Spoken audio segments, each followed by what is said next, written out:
at the back of the pack. And if you look up to the front, you can't even see the front of the grid from where Bill Elliott and Dale Earnhardt will be starting. And Earnhardt, you had a run at Daytona that puts you in the back of the pack here. Now, what are you going to do? You're going to be able to bang your way to the front? No, you can't be banging on these fiberglass cars. I finished second to Elliott at Daytona. I figured I'd just follow him to the front here and see what we can do from there. They call him Austin Bill from Dawsonville. Gear shift is now they are in that carousel. The pace car begins to advance the field just a bit. Neatly aligned, the front row. Guerrero, Robinson watching very carefully now.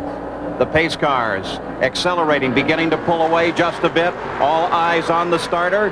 As they accelerate, the green flag flies, and we are racing at Riverside as Guerrero and Robinson side by side, and Guerrero begins now to put his nose just a little bit ahead of Chip Robinson, but they come back to a drag race. Everybody sorts out behind. Bobby Rahal in third now as Guerrero drops into second place. Well, Paul, remember now, most of the cars or the drivers in this race that are really experienced with these cars in this racetrack are the NASCAR guys, and they're the ones that are in back, so we're going to look for an awful lot of passing early on in the race. Robinson, Guerrero, Rahal, Cord, then Scott Pruitt as they fight their way up through this circuit at Riverside.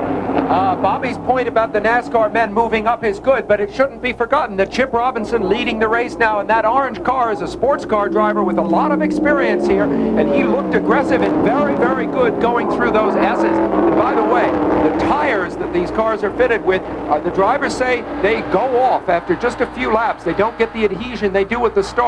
So if you're going to make a move, it better be now.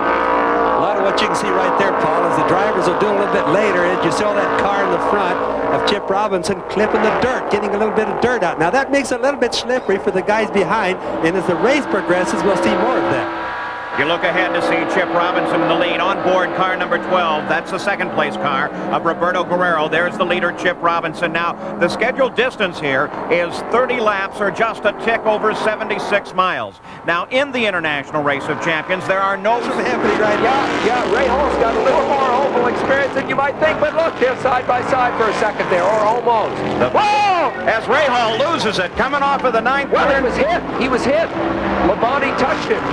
That was close racing. It was so close that it was actually metal to metal there. When they come off of turn 9, Paul, it's so hard. The cars are so much on the ragged edge. All it took was a little tiny touch by Labonte, spun Rahal right out. Rahal tries to get restarted. Scotty Pruitt has taken the white flag, being chased by Chip Robinson and Al Unser as Bobby Rahal goes into the pits to try and get that left rear tire repaired. Rahal now rolls in, rolls to a stop, and he is angry. He apparently feels some misdeed by Terry Labonte as they came off of that last turn.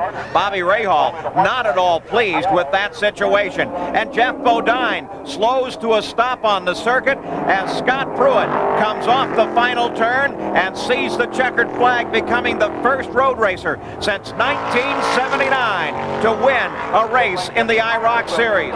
Just behind Scotty Pruitt, there comes Chip Robinson and Al Unser Jr.